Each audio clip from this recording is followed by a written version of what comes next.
Hello and welcome to the Catch Lift Coaches Corner. I'm Cal head coach Melissa Luke, and this week I'm honored to welcome you to a special edition of the Coaches Corner, our monthly soldier session.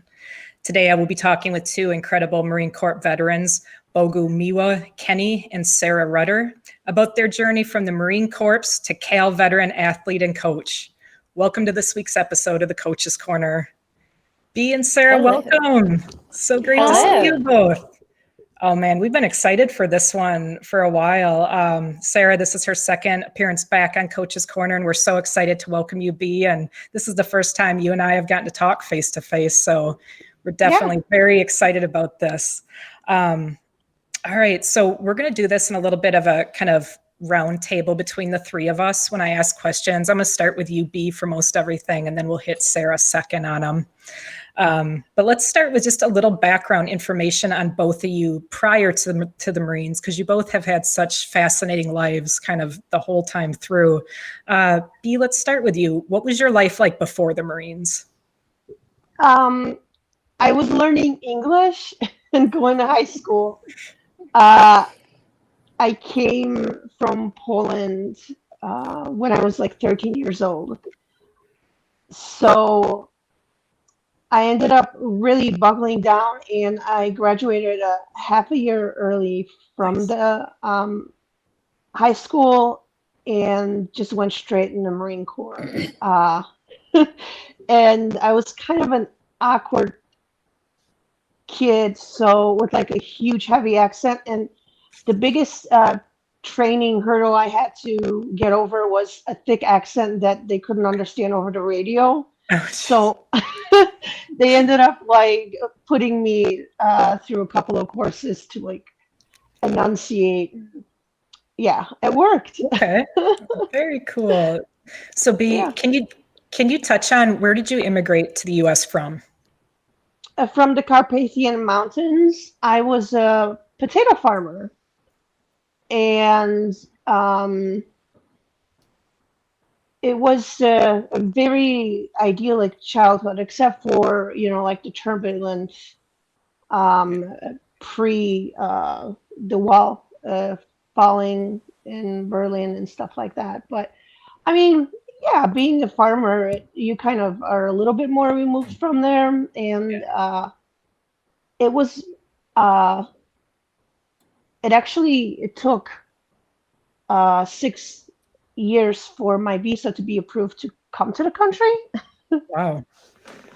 Yeah, and so once I got here, well, I was a huge USA fan before I even got here, right? So I was thinking I wanted to do something cool like the Air Force, because they had a junior ROTC program in my high school.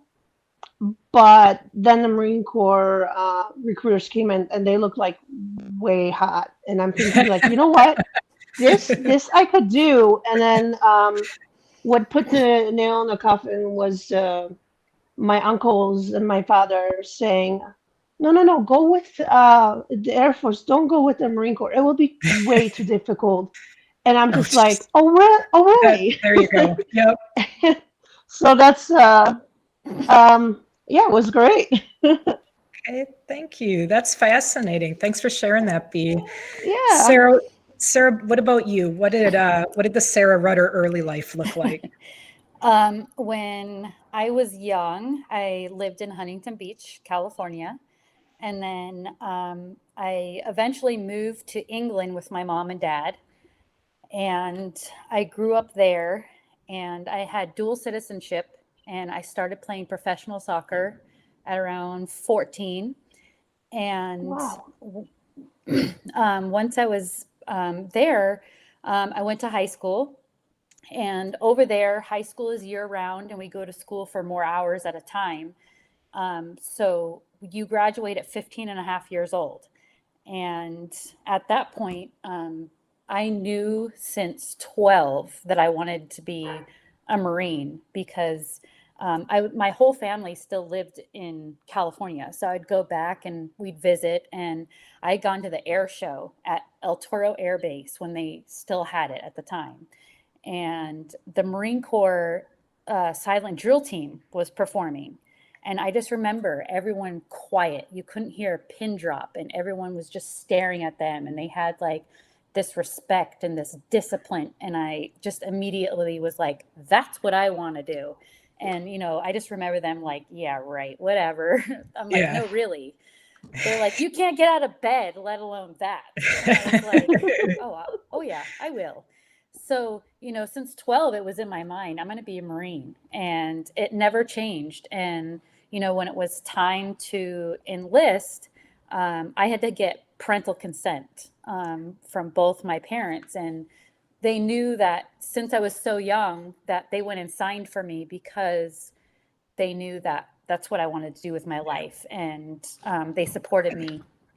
So at 15 and a half, I graduated, came back to the United States, and I had to get the American high school diploma in order to join the Marine Corps. So I did a year in high school in Irvine. And as soon as I graduated, I was 17, left a boot camp, and I had to give up dual citizenship. So I'm no longer a citizen of the UK, just my parents still live there. So I go and visit every year. But prior Marine Corps, it was California and England, back and forth the whole life. And then joined the Marine Corps, and I'm a whole new person. Good grief. Well, you two definitely both had some very worldly experiences before you even, signed those enlistment papers. That's incredible. What's really funny is I didn't have to give up my dual citizenship because Poland, but I just had I recently had inheritance of land that was passed on to me and kind of skipped my father for various reasons. And I had to sign that away in order to join. And the recruiters were really clear about that. They were like, it's a conflict of interest. In case we go to war with Poland, you're not going to want to bomb your own, land. And I'm like, oh yeah, but I really didn't, it didn't really have a connection with Poland anyways. And so I just signed it over to my mother. And it's great because now she pays taxes on it and I don't. There you go. That worked out. Yeah, right?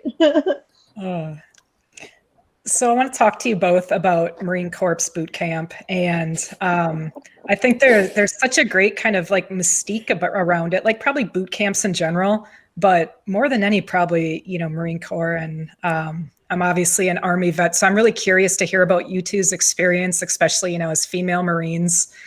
B, talk to me about that. Talk to me about Marine boot camp. It was quite the challenge. They will find whatever it is that makes you weak. And being a potato farmer from Poland, the physical aspect of it wasn't really that challenging for me. So they realized that I was a huge foodie, and also, like some other hygiene related things. So they went after that, and like that broke me. But the cool thing about the Marine Corps is they will find a way to break you, and then they'll build you back up, but like in a much more improved fashion. And it was a really wild, amazing experience. And when I was there, it was not funny, but then looking back at it, I'm like, oh my God, that was ridiculously hilarious. Like the stuff that the drill instructors would do, you're like, what? Like, are we on Earth even? But I was once a guide for the platoon, and then looking back on it, I ran into a couple of girls from my platoon. So like right away, we just gravitated toward one another. And I realized that I was put there to punish the actual guide. And also they thought my accent was hilarious because I was like, platoon. So, but yeah, it was pretty cool. That's awesome. That's awesome. Yeah, right? Like, thanks. Yeah, there's so much of it at the time. It's like, it's weird. Because you definitely are like two different people from like, when you're standing there in the moment and like you're taking it, and you're living it, and you're just kind of almost like deer in the headlights all those weeks. And then, like years later removed, you can look back and it's just like, oh my gosh. Yeah, it's it was the things that they had us doing like instilled so much pride in me. Like, wow, I can do that. I actually never shot a weapon before that, and next thing you know, I'm like the range high and everything. And the coolest thing about it was like I could not impress my drill instructors. The biggest compliment I ever got was, "You did it. There you go." And I'm like, "Oh my God, she loves me," Yeah. But yeah, it was. I do not regret signing up like one iota.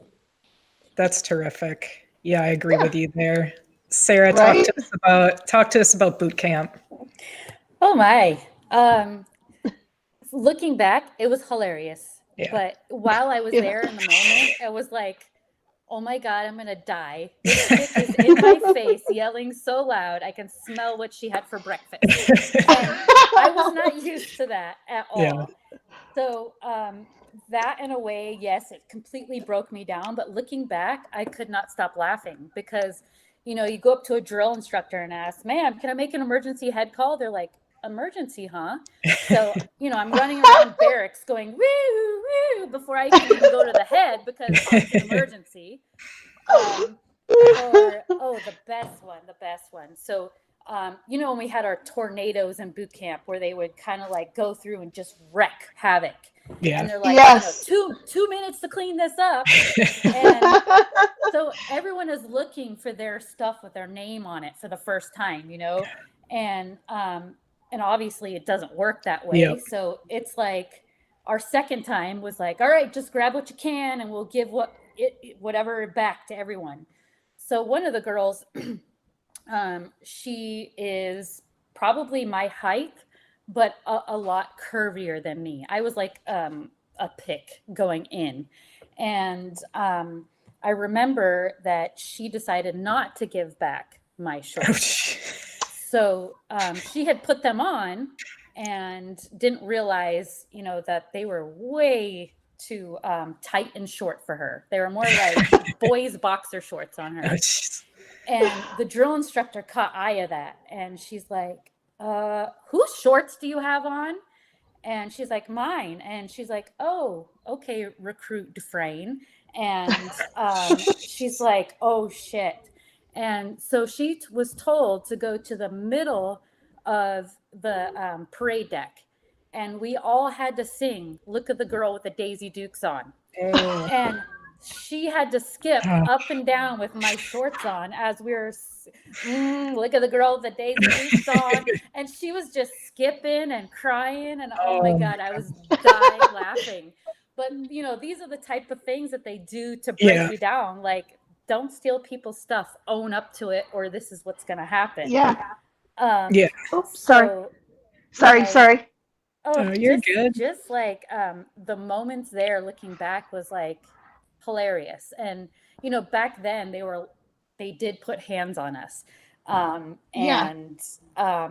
They grab your uniform, throw you against the rack and be like, oh, I'm just adjusting your uniform. And it's like, yeah, okay.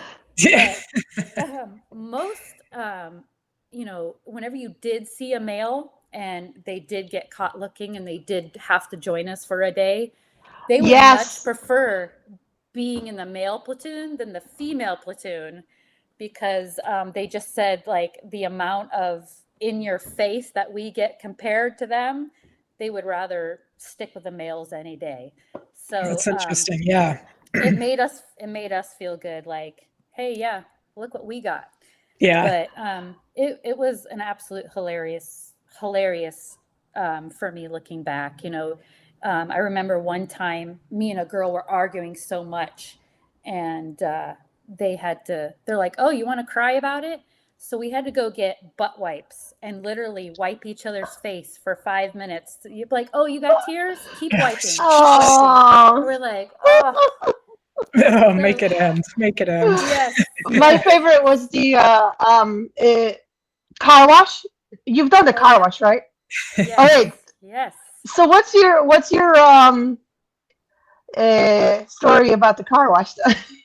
Oh, so I would say, luckily for me, I had cut all my hair off at the time. Oh, you're lucky. And this girl, she had all her hair. She didn't, do it right. So when she went through, she had to put her head into the sand, spin around. And when she came up, it was like a gnat's nest. And she had to leave it like that all day long just to show like, this is what happens if you don't come out looking presentable. And just seeing that, and then her developing lice the next week, it was sand fleas or like lice? Lice. Oh no.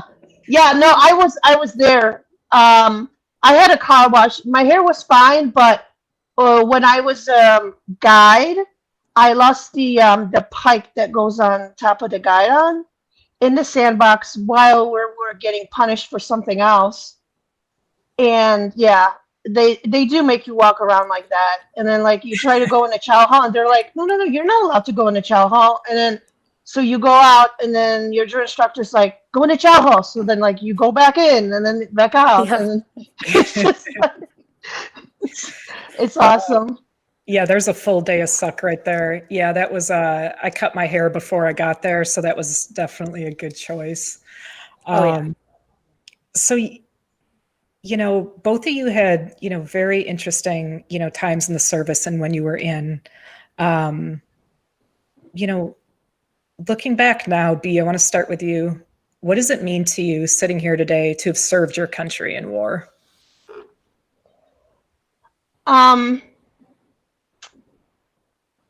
It was my function, and once they were like, hey, you're going to war, the reaction of me and my platoon mates, 90% of them was like, yes, this is what we trained for, and now we're going to go and do it. And actually, at the time, I was trying out for the Marine Corps shooting team, and my gunnery sergeant cashed in a lot of his, favors for me to try out. But then once we learned that we were going, I was like, top, please, I want to deploy with my guys. And he's like, well, he was very irritated because he's like, God, I just cashed in all these favors. So he's like, all right, but you're going to do the job that I picked for you. And I was like, yeah, sure, totally, great, thank you. And it was delivering, it was ammunition and explosives and hazmat driver. And while being a young kid, I was like, cool, and then once I actually got in the country, I was like, oh wait, this is dangerous. Yeah. But before that, I was just so excited to go and perform my function. It ended up being a really good job, like a fit for me, because once you're tested, you don't know how you're going to react, and it's not something that you can control. It's just personality, background, and just durability. And I was able to do the job very well without any issues. And so, I ended up being on some really good missions and on really good teams. But the missions were, somebody asked me years later at the VA mental health, and they're like, how many missions did you go on? I'm like, I don't know. give me a ballpark. I'm like, 40, 50, I don't know. Like, I have no Yeah. idea. But it was, I love the fact that I got to serve my country, because the biggest reason I enlisted in the first place was feeling so patriotic that, I just like migrated to this country, and they 100% accepted me as like uh, part of them. And, you know, you didn't have to do that. And so, like, I wanted to pay back. It's so So great. yeah, Oh my God. as a Marine, we get excited when we get to do what we were training to do, because Yeah. we constantly train without any breaks. B, was that deployment? Were you in Iraq or Afghanistan? I was in Iraq during the initial engagement. Okay. So I was there during the initial push up north.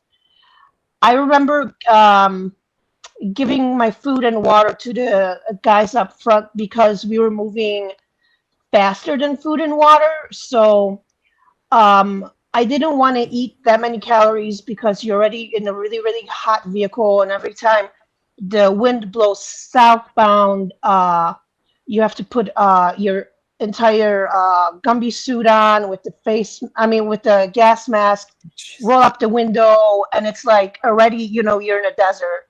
Yeah. Yeah. So I try to be very strategic with what I ate, and I would drink water, but I would like put the salt packets in there.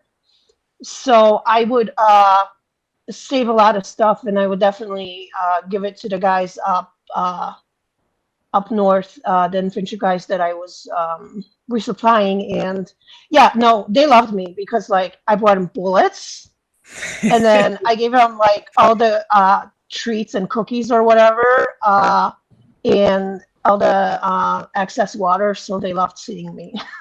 Yeah, you were definitely good on the supply run, right? Right? Yeah, that's awesome. Yeah. Sarah, I want to ask you the same question, but for you, it was different. You were here during an attack on our homeland. Looking back now, a lot of years removed. Can you touch on the experience of serving your country once it has been hit at home, and kind of, just how that felt, and how you look back at it now? So for me, it was like a whole whirlwind. Like I wasn't expecting war anytime soon. I mean, I knew that it was a possibility in the future, but I wasn't expecting it within my first few years of service. And so on that day when we were attacked, I was actually being promoted to the next rank. And 10 days previously, had been in an auto accident where I was lifelined, and then I had developed a brain injury, broke my nose, rib, and my scapula. So I had like a sling on that day, but I was being promoted to Lance Cooley. And right after the promotion, we went out on the smoke deck and we were talking about it, and I ran upstairs to go put my my certificate up in my room, and within minutes, it was, you just heard this huge explosion, and then it was like an earthquake almost, and I was like, "There's no way that's an earthquake. It's DC." And then you can hear. So I ran to the edge of the barracks, and you could just see the Pentagon up in flames. And I looked down at the smoke deck where everyone else was, and immediately we just ran. We ran right towards the Pentagon, and started escorting people out, and separating them onto tarps, depending on their injuries. And our base became a command center to give aid to those who had just minor injuries to keep the hospitals open. Like, so corpsmen were there doing stitches and stuff like that and treating people. So for me, when war came, I had no clue. And it was more of an instinct, because all that training that we get, it's like a light bulb in your head, like, oh shit, I know what to do. And you would never think that you would actually have to do it, but right. Yeah, totally. it's like a light bulb. And so immediately we go in and we start pulling, and firefighters arrive and they block off everything. And so I was there for a few days. And I remember that after I developed my injury, and I was not expecting to be discharged because of my injury. For me, that was anger that I still hold in me today, because I feel like I saw firsthand what they did to us. And for me, it was more of, this is my job still. Right. I am still a Marine. And regardless of my injury, this is what I'm trained to do. And I need to go to Iraq. Yeah. And they wouldn't allow me because of my injury. And I was immediately medically discharged and sent to the VA. So for me, I hold anger and guilt because I wasn't able to fulfill my mission. I feel like I only was able to do half my mission. So I held that in me for so long, seeing all my brothers and sisters go and a lot of them not come back. Right. So for me, it was really hard to see that I wasn't able to be there with them. But a portion of me now is allowing me to give back to those who have come back and that are still injured today. So that does help. But again, just not being able to fulfill my mission was something that I think that will live in me forever, honestly. But I feel like I did what I could at the time. I just wish I could have finished. Right. And Yeah, totally. I think it's so interesting, a couple things you guys both said, B, you mentioned, when the unit was deploying and it was time to go, you guys were all like, this is what we trained for. We're Marines, this is it. And so you went and got right after it, Sarah, or B, and for you, it's this different situation. Like B, when you and I joined, I mean, we were post 9/11. We went in, right? And no, I was actually, I just got to Lejeune. That was my actual first post, and we secured the perimeter. Basically, all of the defenses that were put up, I was securing the guys that had some surface to air stuff going on. So like, I didn't really know what was happening. They just kind of told me. So you were you were in pre 9/11 then too. Yeah.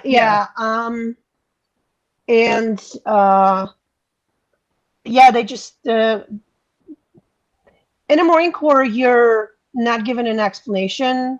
It's actually against all the highest rules to ask, wait, why do I have to do this? Yeah. Or like, you just do it. So yeah. I'm there and I'm thinking like, what the heck is going on? But I'm still doing it. And so they put me in, like, Lejeune has a lot of roads that become secured and unsecured depending on exercises, because rounds and projectiles and stuff. Yep.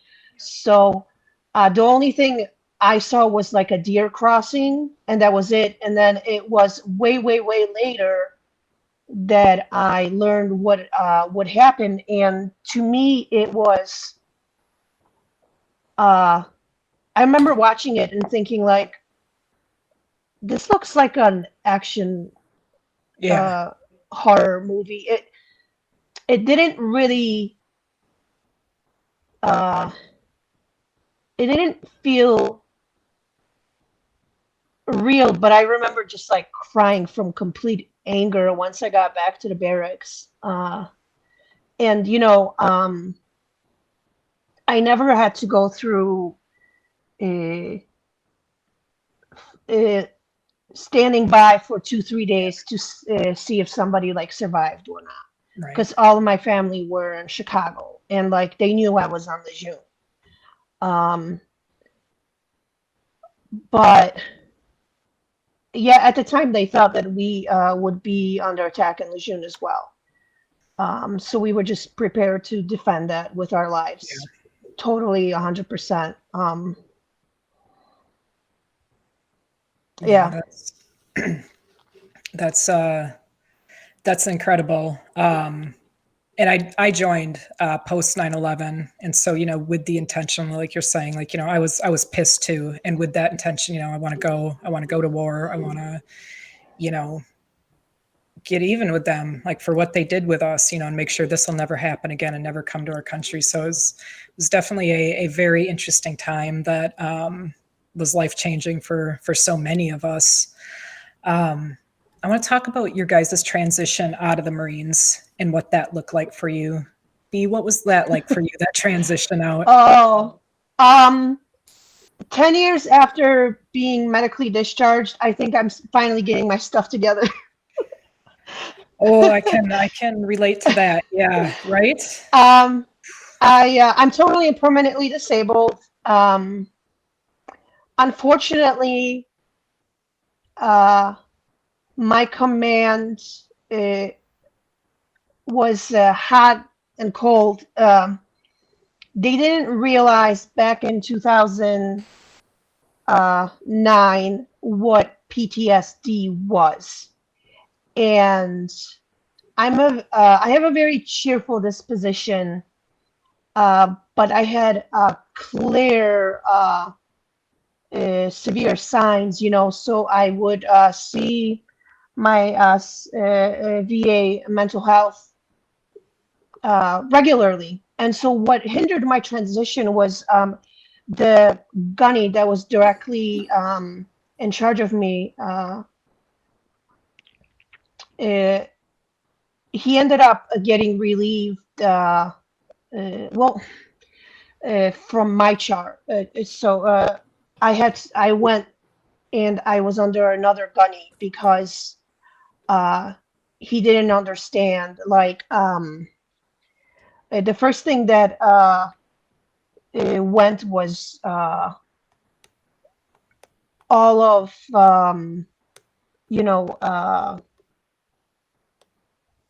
going out, communicating with others, hanging out with others, just going straight to my on base apartment, and that was it. The second thing was getting sharp chest pains every time I exercised, and my gunny saw me going from someone that would go run 3 miles every lunch period just on my own to someone that was like, I can't do it. And at the time, I don't really know the culture right now, but at the time, it didn't matter what your quality job you did. If you didn't PT well and you weren't fit, you were no longer treated as well. So with that, once I got out, I had this mentality like, my peers and my direct leadership kicked me when I was down. And I looked back on the units that were, like division, the stuff that, like you do on the ground. And I thought, well, maybe if I would have stayed on the division side instead of going with the air wing, I wouldn't be the only one that was deployed, because I was the only one there that was deployed. So that's a big difference. And I thought I would fix myself by going back and fighting like how to get my diagnosis reversed. Because I'm like, no, I want to go back in the Marine Corps. It's going to fix me. I just have to be on division side. And so I couldn't find anybody that would do that because none of the doctors agreed. And apparently that's quite common, just be like, no, I'm fine. And then, so I ended up going with my second dream, which was being the first person from my family, both sides, to graduate from college. So I got a bachelor's in computer science, software engineering.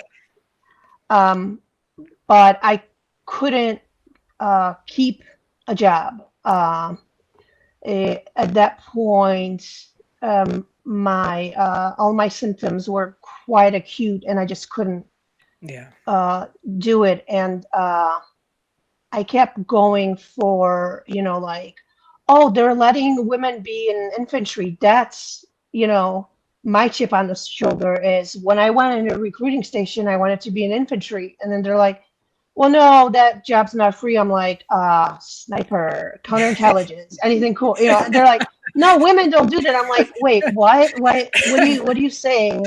Women don't, why? And so that, to this day, I'm like totally pissed off about it, but yeah. And so then I'm like, I'm gonna go in and be in infantry, and that's like going to fix me, because that is the only like meaning behind my life, right? And then my amazing, wonderful husband talked me out of going infantry, and I then ended up going for FBI because I was like a prime candidate. But the same day I was supposed to do an FBI interview, I ended up in the VA ER from having a severe panic attack. And that's when I realized, you know what? I'm not sure if in this case of how I am right now, I would be good someone to rely on to go through the door together, because I'm so unwell. I don't want to realize that I no longer have that capacity toward combat that I did when I was in. So that's when I actually wrote the VA a letter saying, hey, I was fighting this, but I'm pretty sure I have very severe PTSD and nothing's going right. So I think that I'm going to go with the VA and get a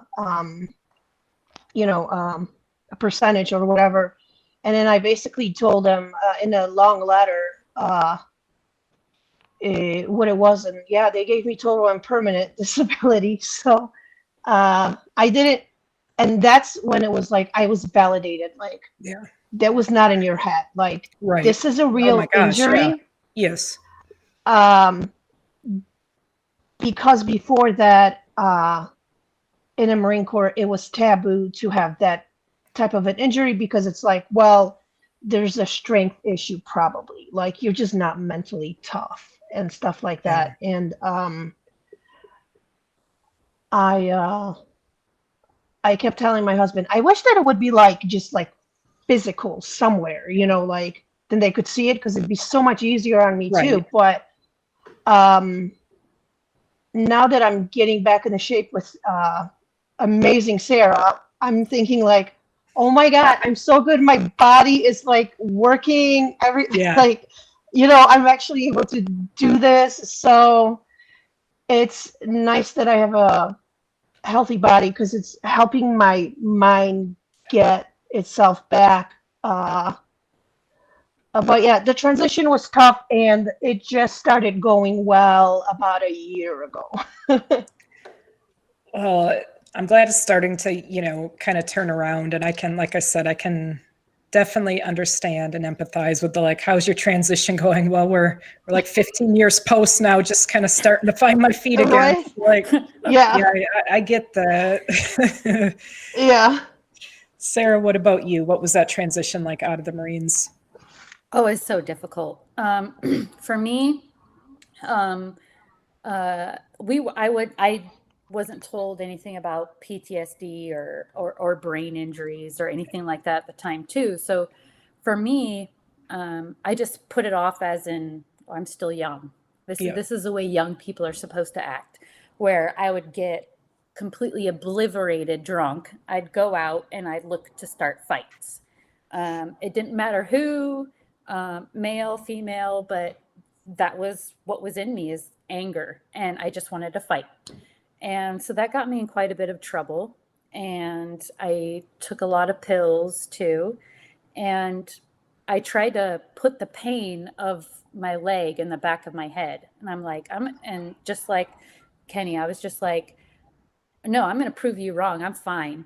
I'm gonna push myself, and I'm gonna do what I can, and you're gonna put me back in, because that's what I'm meant to do. And I realized that, my leg is not going to have this, because every time I tried, by the end of the night, I couldn't walk, and I was in tears because I was in so much pain. And, my husband, my number one supporter and fan, I love him to death, but he was like, is this totally worth it? Is all this pain worth? I said, yes, it is. I am going to prove them wrong, and I'm going to go in. And that went on for a few years of every day crying. And that wasn't like me, because, Marines don't feel pain. So eventually I had got pregnant, and I had stopped the drinking and the pills. And thankfully, and after my son, he had started to walk and run, and I was looking at him and with my leg, and I was like, there is no way I could kick this ball or run after him if he tries to go into the street, because my leg was just getting worse and worse. And I developed what's called, it was called RSD. Now it's called CRPS, which is chronic regional pain syndrome. And it started to spread up my leg. And I had numerous reconstructive surgeries, and I was like, there's no way I can protect my child. I've got to do something about this. And I went in, and my doctor was like, all right, it's up to you. We can stick a pole from hip to ankle, or you can amputate. And I said, you're taking the sucker off. And within 2 weeks, my leg was amputated. And during that time, I was going through depression as well. Because I didn't have an outlet anymore. I didn't have the pills or the alcohol. I had to deal with everything that was going inside my head. And amputation, I had gained about 100 pounds.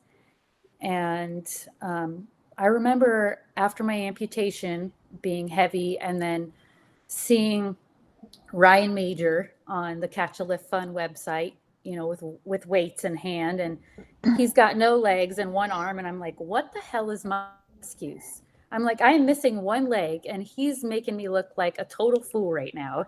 And I was like, I could do this. And I got in touch with Catch a Lift Fun. They gave me my first, rack, and I took it from there. And I realized that my anger was coming out in my lifts.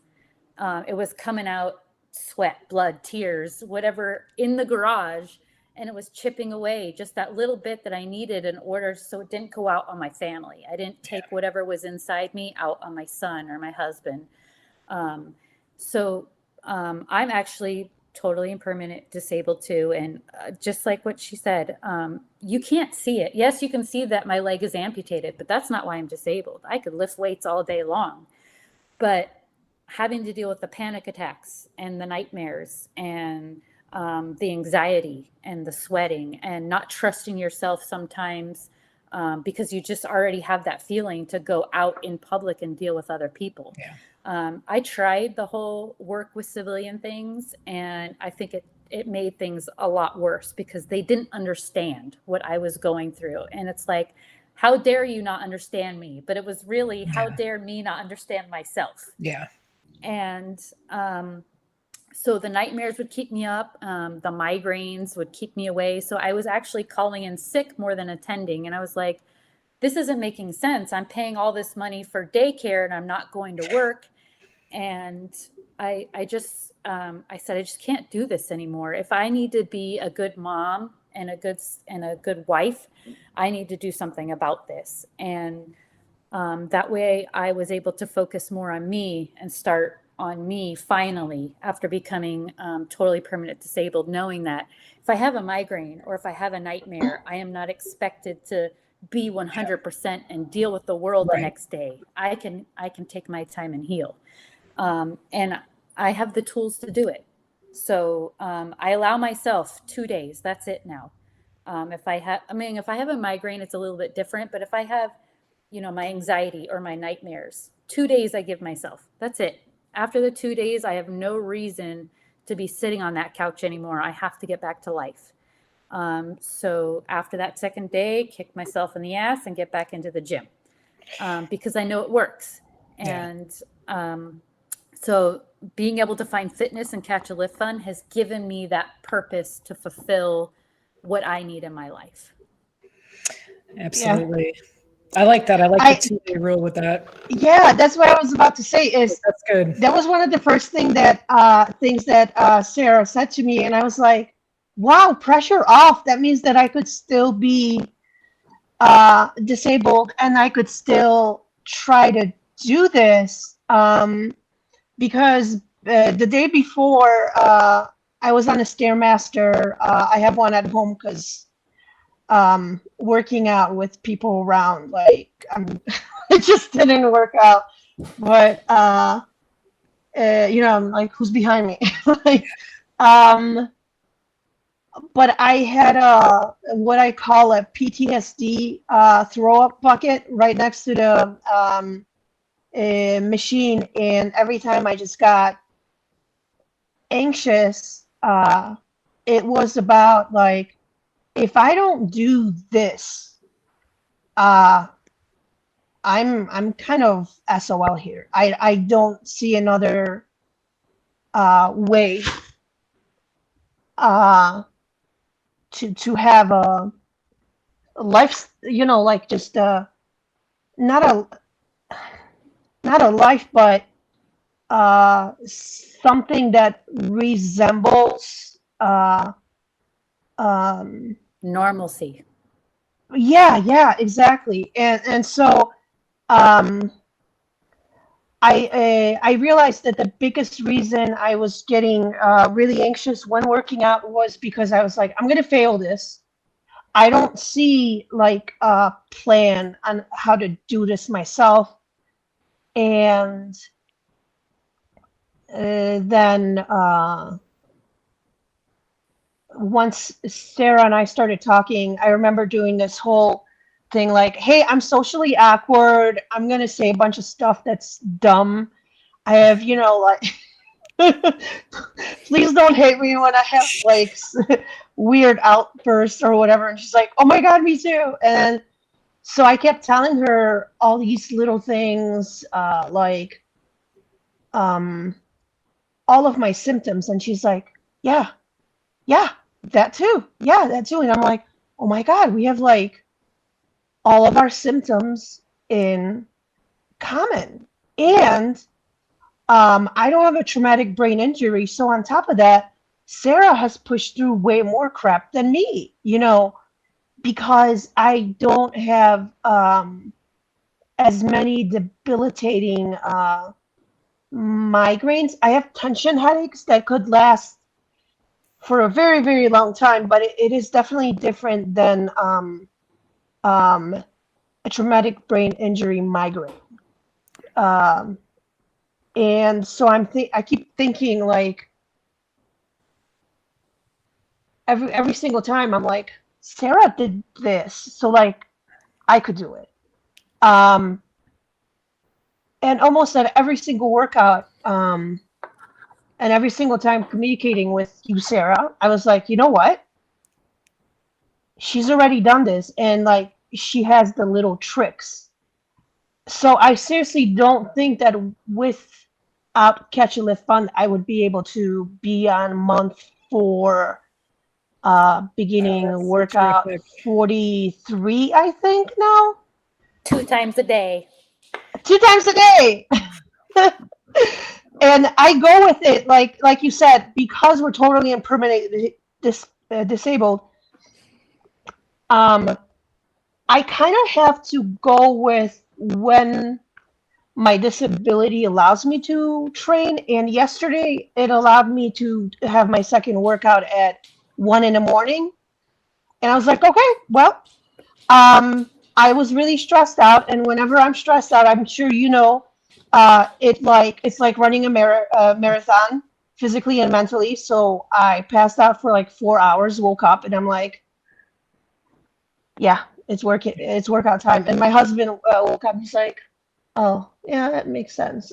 He just- but yeah, without having this common thing where, yeah, every single symptom, it's like you've already been there and you found a way to get around it. And I'm like, yeah, Sarah, I mean, and I love how open you are, because without like uh, being vulnerable with somebody else, that would not be possible, you know? Mm-hmm. So like I tell you everything and then you're just like, no, yeah, I've been there. And I'm like, okay, cool. So like I can do this then. Well, Yep. And So, that's the thing, is a lot of people don't realize that we do have a lot of the same symptoms. They might occur differently or for different reasons, but we're dealing with them in a way that we know that works, and we're not alone. And that's the thing, is that we sometimes forget, is that we're definitely not alone in this at all. We don't have to ever be alone again.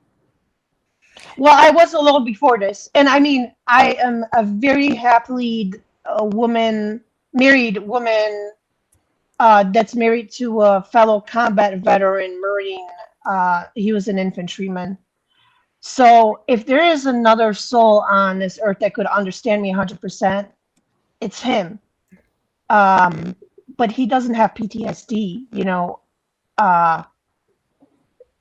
And I have a sister that, you know, has all the above. And like, yeah, how cool is that, you know? it is. I think so. It's such a cool thing, and we really wanted to try to kind of highlight and show that today. Kind of Sarah and Bee's relationship. They've had the opportunity to work together remotely for a few months now. And this is something that our amazing and wonderful volunteer veteran coaches and mentors do. They're able to reach out to veterans in our program all across the country. They're able to form this relationship, like Bee and Sarah have done, and be open with one another about, what's going on personally, but then how we can kind of take that, into the gym with whatever our kind of preferred fitness discipline is, and work through that.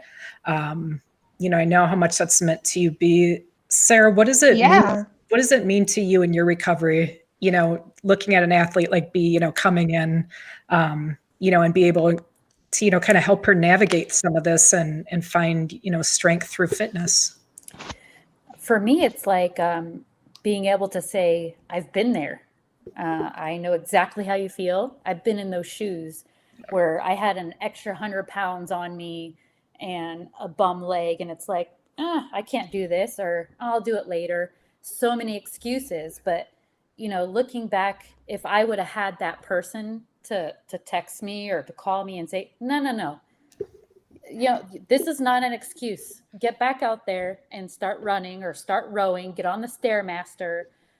Or I could feel my anxiety, building up right now. Okay, go work out, because we know that it's going to work. So we need to stop it before it goes too far.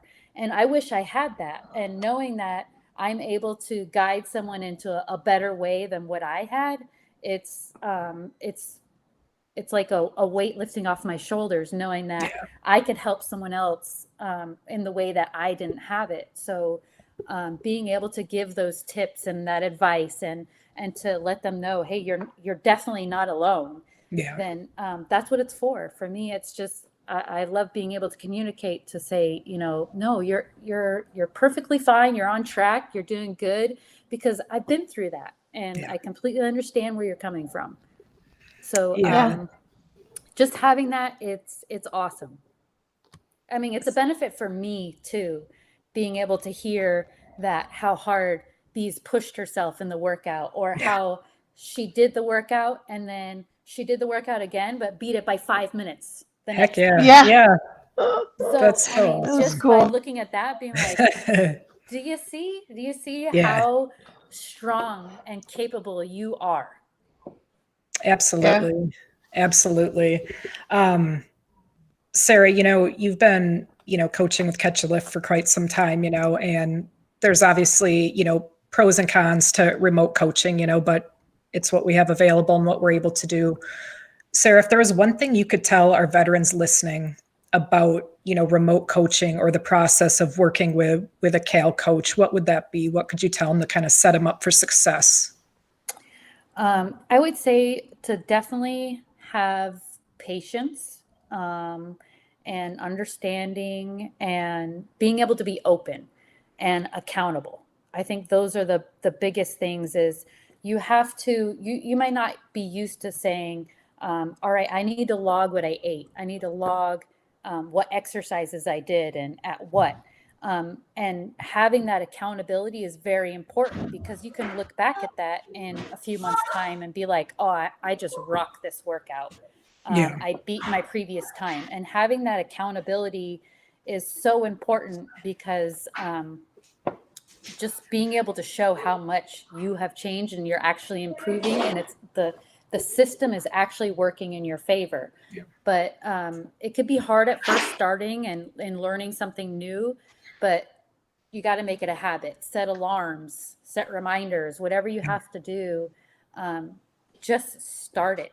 And once you start, it will become a habit. And then it's just constant every day. Like, oh, I have to go log that real quick. And it becomes like, for me, I have OCD really bad from my brain injury. So being able to do like log sheets and constantly booking and writing everything, it's how I deal. So having them do the same on their end, it's really good for the coach to see and say, oh yeah, oh no, they're doing great. Yeah, absolutely. And I want to finish here with one last question over to Bee. Bee, what's it mean to you to be a Catch a Lift Fun veteran athlete? Getting a second chance in life, for sure. I mean, no pressure. No kidding, right? Right?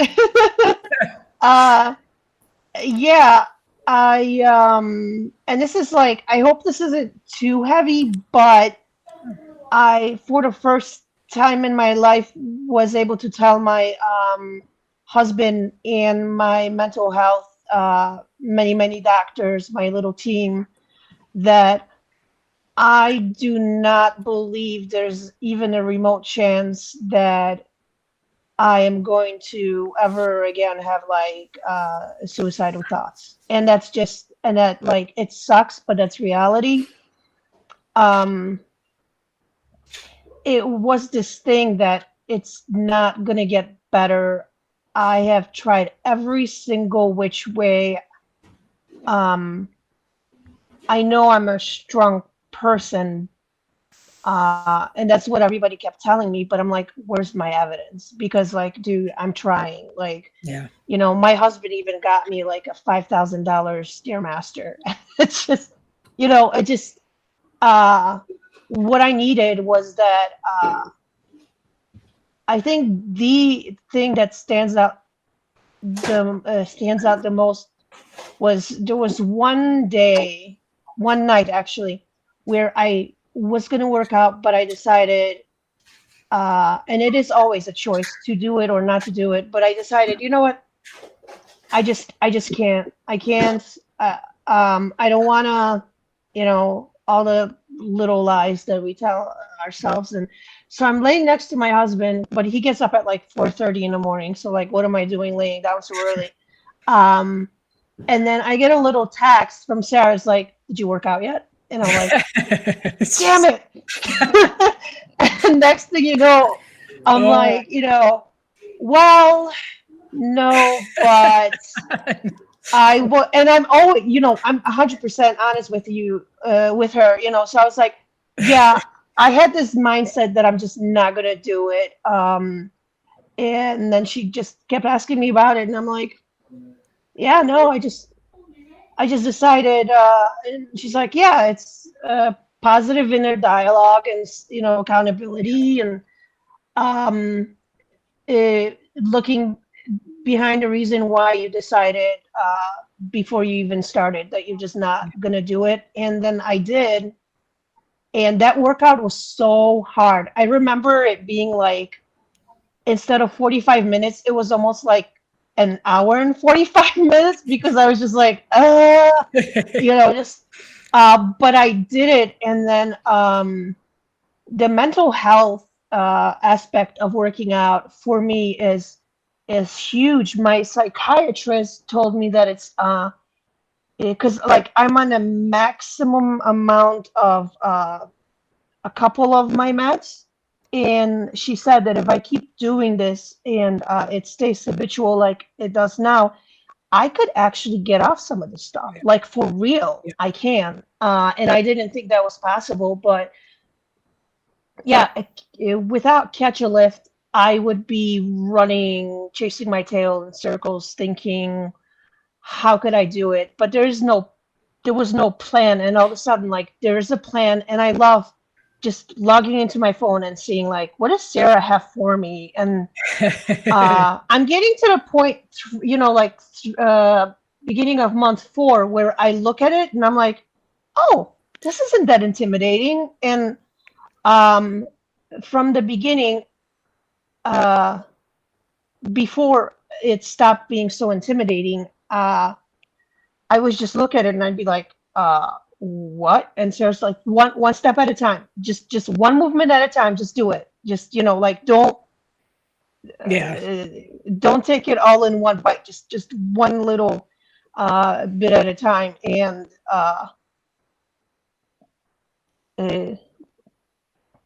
now I just I believe in myself, and I now know that I'm going to stick with this for the rest of my life, which is crazy because when I first started right? I mean, the biggest thing that I was afraid of, and I was like, Sarah, number one fear, I'm going to just give up on myself, like just completely give up on myself, because this is a very tiring disability. Yes, it is freaking tough. It's exhausting. I would say it's exhausting mentally and physically. Like you're just mentally and physically exhausted. Yeah. And so it's quite the existence. But now I'm starting to be more productive around